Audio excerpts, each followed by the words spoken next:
মই যেতিয়া কৈছিলো যে 1 লাখ চৰকাৰী চাকৰি দিম, কংগ্ৰেছৰ মানুহবিলাকে মোক হাঁহি।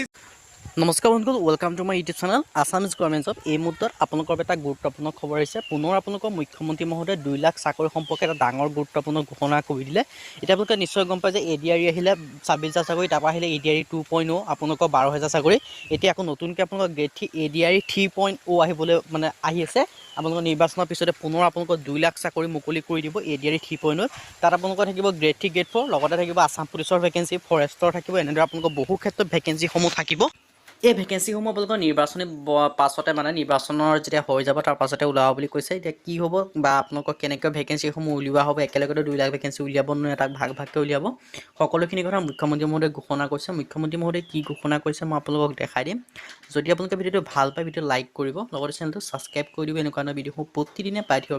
আৰু লগতে ভিডিঅ'টো বন্ধু বান্ধৱীৰ শ্বেয়াৰ কৰিব, যাতে সকলো বন্ধু বান্ধৱীয়ে আজি জবৰ আপডেটসমূহ পাই থাকে। মুখ্যমন্ত্ৰী মহোদয়ে কি ঘোষণা কৰিছে মই আপোনালোকক আপডেটটো দেখাইছোঁ, আপোনালোকে ভিডিঅ'টো চাই লওক। মই যেতিয়া কৈছিলো যে 1 লাখ চৰকাৰী চাকৰি দিম, কংগ্ৰেছৰ মানুহবিলাকে মোক হাঁহিছিলে। আজিতো মই কৈছো 1 লাখ নহয়, আমি পাৰিলে 1.5 লাখ পাৰ কৰি 2 লাখৰ ওচৰা-ওচৰি লৈ যাম। এতিয়া মোক ল'ৰাবিলাকে সোধে যে দাদা পুলিচৰ দৌৰ কেতিয়া হ'ব?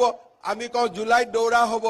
1 লাখ চাকৰি দিয়ে 35,000, আৰু 1,35,000 চাকৰি শেষ কৰিয়ে 2 লাখৰ কাৰণে আমি যাত্ৰা আৰম্ভ কৰি দিম। টকা পইচাও দিব নালাগে। 1 লাখ চাকৰি দিয়ে 35,000, আৰু 1,35,000 চাকৰি শেষ কৰিয়ে 2 লাখৰ কাৰণে আমি যাত্ৰা আৰম্ভ কৰি দিম। মই যেতিয়া কৈছিলো যে 1 লাখ চৰকাৰী চাকৰি দিম, কংগ্ৰেছৰ মানুহবিলাকে মোক হাঁহিছিলে। আজিতো মই কৈছো 1 লাখ নহয়, আমি পাৰিলে 1.5 লাখ পাৰ কৰি 2 লাখৰ ওচৰা-ওচৰি লৈ যাম। এতিয়া মোক